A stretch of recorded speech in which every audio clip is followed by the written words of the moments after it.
With so much discontent around Chicago Bulls Nation, you have many Bulls fans that want to see the Chicago Bulls and hope to see the Chicago Bulls blow it up, tank, do all these things. I'm here to tell you why tanking generally does not work and why, either way, it's not coming for the Chicago Bulls team. We're also going to talk about some more of the just rumors surrounding the Chicago Bulls and dive into the mailbag again on Monday. We're going to get into all that and more right after this. You are now tuned in to Chicago Bulls Central, your number one place for all Chicago Bulls news and content.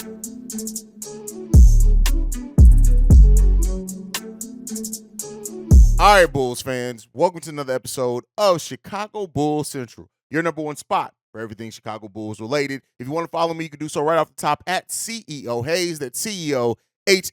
If you want to follow the show, you can do so at Bulls Central Pod on every social media platform.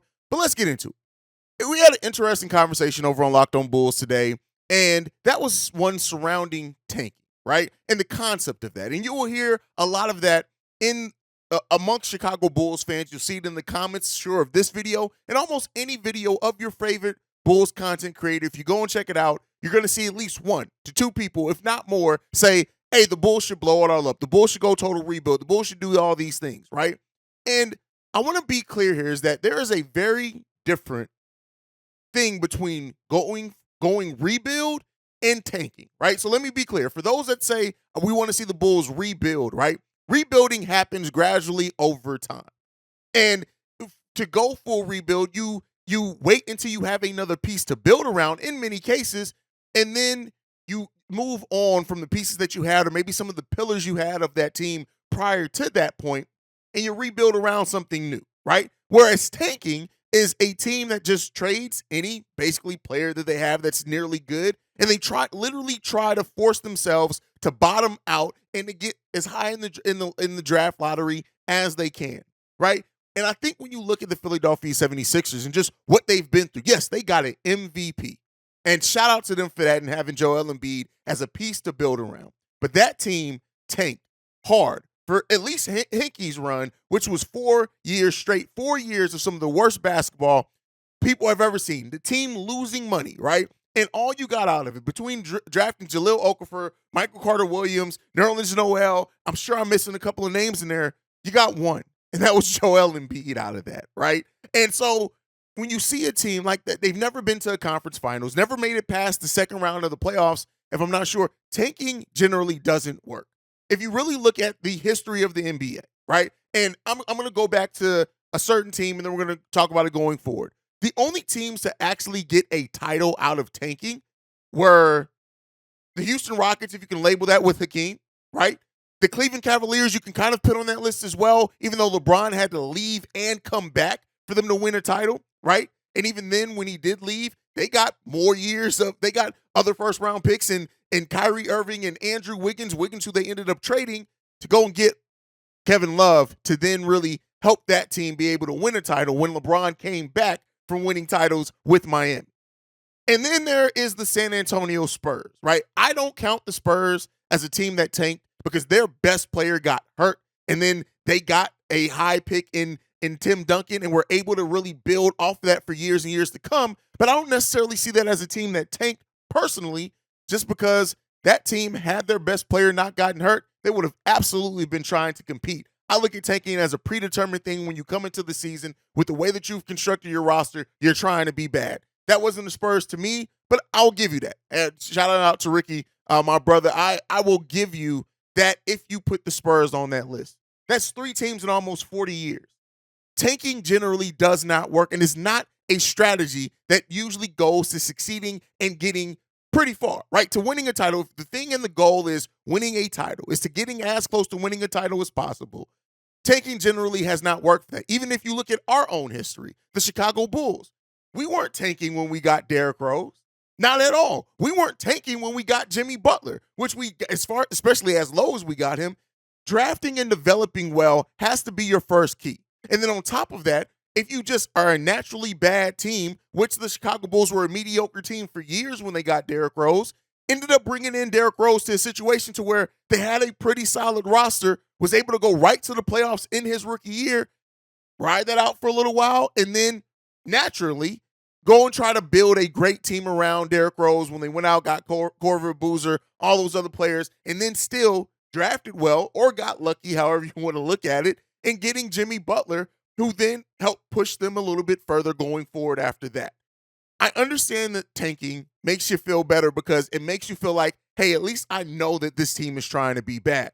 But tanking generally to just try to bottom out has not really yielded the success if we're talking about getting to the ultimate goal. You can get some good players, but getting to the ultimate goal, because when you tank, you're devaluing your franchise, you're devaluing your players by not teaching them how to win. Part of, we weren't tanking, but Zach LaVine being not in a good place, some of it's on him, but he never has been on winning teams, right? And Garpax, they were just bad at drafting, right? And some could say, were we tanking at that point in time? I just look at it as being bad team, but that's why it has to coincide with being naturally just wherever you go, your natural conclusion of your season, paired with being able to draft well and having a smart office, the smart front office that scouts and drafts really well. Now, there are things and reasons to be concerned about either one of those things with the Chicago Bulls, because if you look at AK's draft history with the Bulls, it's looking real spotty there, young man, right? We don't know what we have in Dalen Terry. Patrick Williams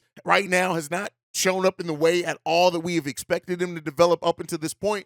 I've talked many times about what goes into that. I would assume we had a pretty solid year, but again, as a second-round pick, you're not really looking at a second-round pick initially when you draft him to come in and be great, but he had a really solid rookie season, a really bad second year. Still looking at that. Dalen Terry, we haven't gotten a look at really at all at the NBA level to know what we have in him either. So there's questions enough around that to then say, well, it doesn't seem like AK is going to draft well. Okay, that is valid, very valid.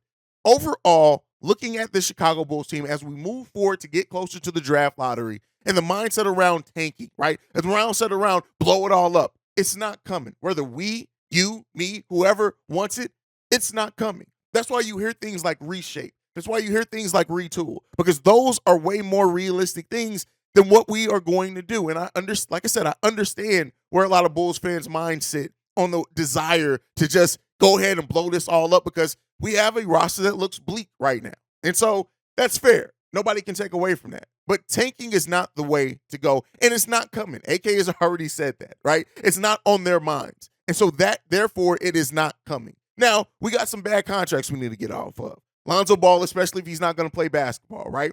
We got some pieces of this roster that don't naturally look like they may fit together. We got to figure that out. We got to find a way to motivate maybe and to help jumpstart the development of some of our younger players that have some promise, but we haven't either seen it consistently or, in the case of Dalen Terry, haven't gotten to see it really at all.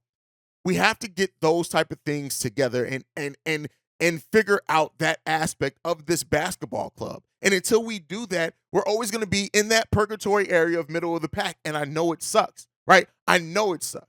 We are in a place that no franchise wants to be in for longer than, you can be middle of the pack for maybe a year, maybe two, right? But you want to eventually be having at least some progression that shows you may be getting out of that. And this offseason, we've already talked about it, is probably going to be the offseason that, unless we do get a top 4 pick coming up in this Tuesday's draft, it's not looking very clear or hopeful that we're going to come out of it this upcoming season either.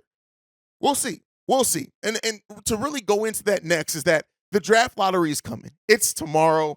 I'm excited for it. We'll be live for it both on here and over at Bleacher Report, so make sure you guys are tuned in for that. It's still crazy to me that I can literally sit there and say I will be live on Bleacher Report. By the way, also will be live on Bleacher Report doing some fantasy trades, which that's what they asked me to do over on Bleacher Report today at 12 at noon Eastern time, 11 a.m. Central time, so be tuned in for that. It'll still be on the page even if it's not live, so tune in and make sure you guys check that out as well. But overall, this Bulls team sits in a place where we have a lot of hope around what can happen with this draft. And I'm not expecting it. I'm not expecting the Bulls to be able to hold on to a top 4 pick. I think it's way more likely that if we get into this draft, it's going to come via getting that New York pick from Portland or some type of permutation in the deal with Portland. But that won't happen until draft day, so keep that in mind. Even if we do trade in, it won't be until draft day that happens. So be on the lookout for that. I mean, maybe a reason to tune into a draft if you're a Bulls fan thinking about tuning out. But so much right now really, as far as the Bulls maybe being able to jumpstart their progression, falls on the hope of falling in that top 4 in this upcoming NBA draft. You got talent there. You got Victor, of course. You got Wemby. You got Miller. You got the Thompson twins. Those are really the players that one of those players are going top 4. Scoot, I forgot Scoot.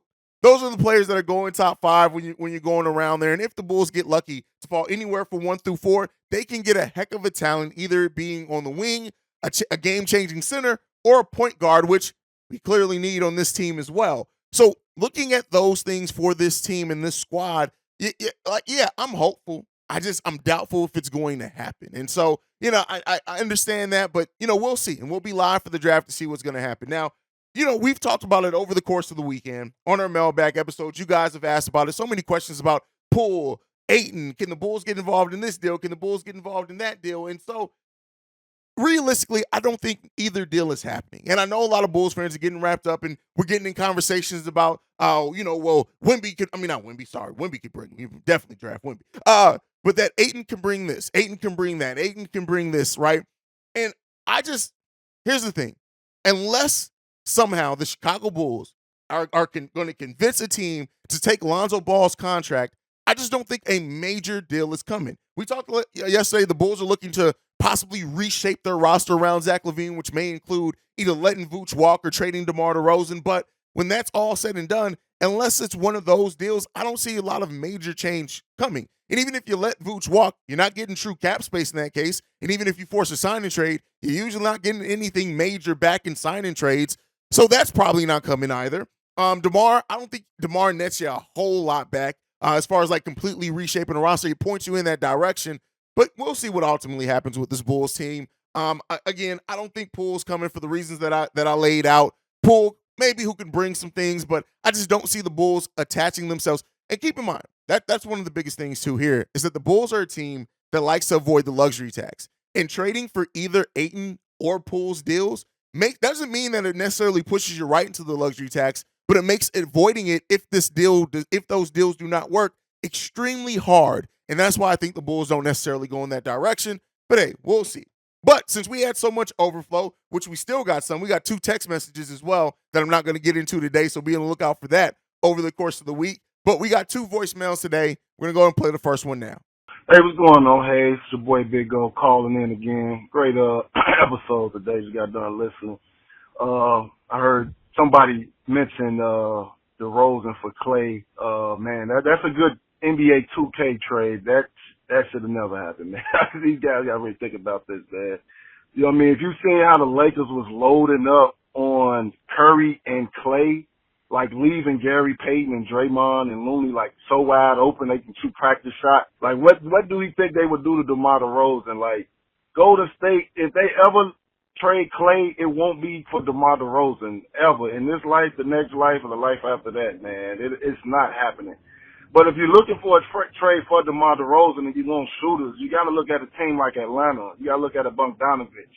You know, they got some young guys over there. You got Adrian Griffin's son. I forgot his first name. But, you know, if you're trading DeMar, you're not going to get a player of Clay's caliber. You're not even going to get anybody close to that as far as his shooting ability. But you can get better shooters. So you're going to be looking at Sacramento.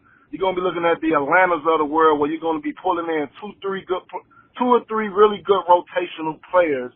I really hardly doubt you're going to get one solid player that's going to be equal or better than DeMar DeRozan. And that's okay if you can get the right shooters and the right compensation back for him if the Bulls indeed want to move on from DeMar DeRozan. So, yeah, I mean, you know, that ain't happening, man. People got to be logical. But, yeah, great show. You know, I'm really excited for the draft. I know your last episode you talked about if the Bulls should keep the pick or not. If you get Wemby, I would love to have Scoot or Wemby, but you hinted on it before. You know, can you trust Billy Donovan to, you know, develop young guys? And that's the question. But the thing is, too, you know, a lot of us agree is if Billy Donovan the guy for the job, but do the internal front office believe that? in their mind, they believe Billy's the guy for the job. So when you talk about the DeAndre Aytons and you talk about Jordan Pooles and you talk about some of these guys that may be out there and available, you got to think about it from the Bulls' perspective and not our perspective. So they may make moves that we might not want to see because they believe Billy. They believe in Billy. I just say it like that. So, yeah, thanks for taking my call. I'll be listening and, keep doing your thing. Go Bulls. All right, Big O, bringing up DeMar for Klay Thompson. Yeah, that's definitely a 2K trade. As far as trading DeMar doesn't have to be for players that are and it's not going to be. Usually when you're trading, you're not getting back equal value back. Like, as far as initially, you're not going to get back a player that's just going to come in, fit right in, play better than DeMar DeRozan that we're going to get for DeMar without giving up any of our own picks or anything like that.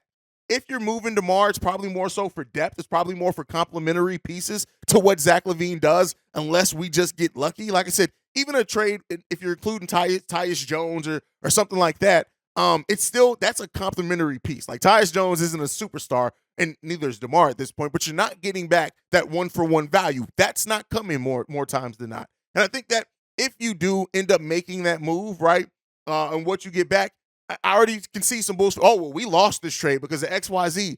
But it's more so about the flexibility it brings as well and taking advantage of DeMar DeRozan's value, the contract value, if nothing else, before DeMar has a chance to walk for nothing, right? That's really what it's about. But as far as the front office believing in Billy, that you're spot on, right? Regardless of how we feel as fans, this front office, this ownership group, whichever one it is, believes fully in head coach Billy Donovan. I have my own issues with that, as I know you guys should and do as well. But when it comes down to it, this is the guy that they bet on. And when you see coaches like Monty Williams, Coach Bud, all these Nick Nurse, all these guys fired, and Billy Donovan got a secret extension, it sucks, right? It doesn't feel good. It doesn't make you feel positive about this team. But Billy's their guy, and they're riding out with Billy for the foreseeable future. And I guess we'll see what that future brings for the Chicago Bulls. But all right, let's get into the last voicemail for the day. This one's from Steph. Yeah, this is Steph. I just wanted to kind of get my opinion in. I know you had did a mailbag a day or so ago about who should go, who should stay with the Chicago Bulls. Listen, I am in no means got the mindset to try to figure this thing out with the Bulls. A lot of rumors are going around that Ayton may be a possible target for the Bulls, Klay Thompson, or Jordan Poole.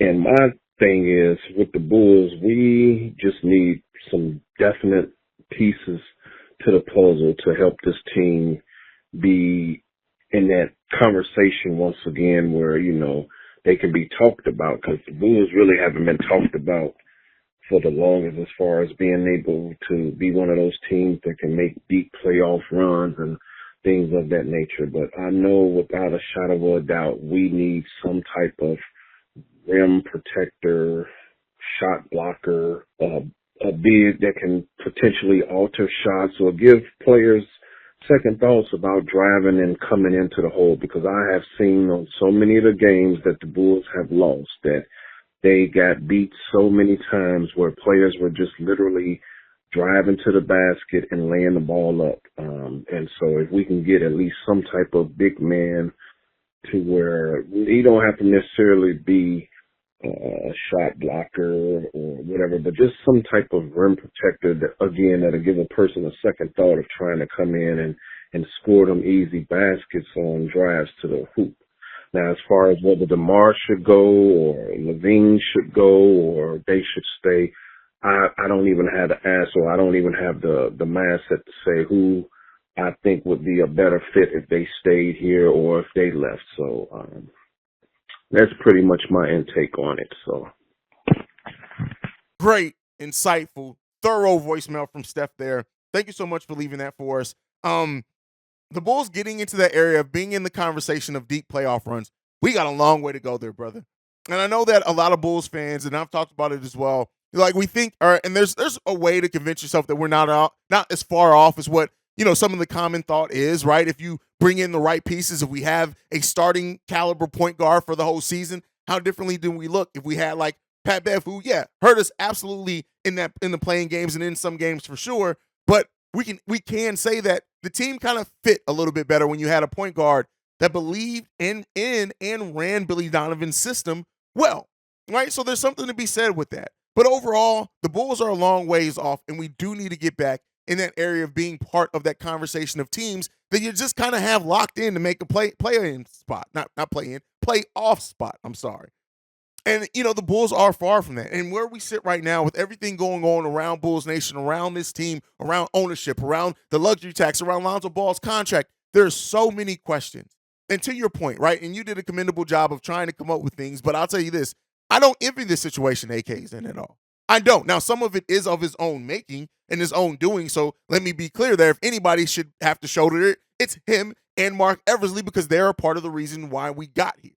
But hey, I don't envy it at all. I don't. It's going to be tough. It's going to be ugly at times, and it's not as clear as what, a lot of GMs would want it to be. Now, I do think that getting a top 4 pick can absolutely make it a little bit clearer as far as the way that you need to go with the roster. But like I said before, I don't believe that that's necessarily coming. But I guess we'll see. But that's my time for today. Thank you so much for tuning in to another episode of Chicago Bulls Central. Make sure you're following the show at Bulls Central Pod. You can send us any feedback, questions, comments, concerns, bullcentralpod@gmail.com. And if you want to leave a voicemail like you heard on today's episode, the number to do so is 773-270-2799. We are the number one spot for everything Chicago Bulls related because of you guys. And like to end every episode on, go Bulls. Love you guys. See red if you can, y'all. Peace. This has been a presentation of the Break Media.